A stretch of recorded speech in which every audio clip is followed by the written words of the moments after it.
बड़ी तादाद में कारकुनान के साथ खान साहब रवाना हो।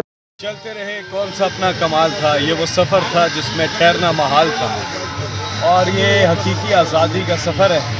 ये जारी रहेगा जब तक हम अपनी मंजिल को नहीं पहुंच जाते, और इंशाल्लाह ये मराइल हैं।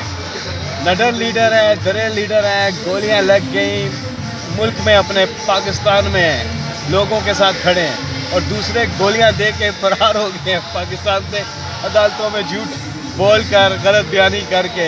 वैसे उस एफिडेविट पे इनको नायल हो जाना चाहिए, जो कल जज साहब की स्टेटमेंट भी आई है कि अगर इमरान खान ऐसे अपने एफिडेविट पे अमल नहीं करते तो फिर तौहीन अदालत के मुर्तकिब होंगे।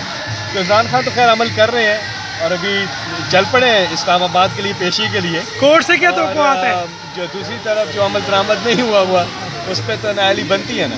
कोर्ट से क्या तवक्कुआत है, अदालत से? देखिए, अदालतों से हमें पूरी तवक्कुआत हैं। हम अदालतों के, देखिए, हम चाहते हैं कि इंसाफ हो अक्रॉस द बोर्ड, और अदालतों पे हमला करने वाले जो हैं वो दूसरी पार्टियां, वो उनकी एक तारीख है अदालतों पे अटैक करने की। चीफ जस्टिस सजाद की अदालत पे फिजिकल उन्होंने अटैक किया, और अभी भी हालिया जो सिटिंग जजेस हैं उनके खिलाफ एक पूरी कैंपेन चला रहे हैं। हम अपने कॉन्स्टिट्यूशन के साथ, ह्यूमन राइट्स के साथ, मीडिया के साथ, और सबसे बढ़ के अदालतों के साथ खड़े हैं। असल में लोगों, पाकिस्तान की आवाम के साथ इमरान खान साहब खड़े हैं।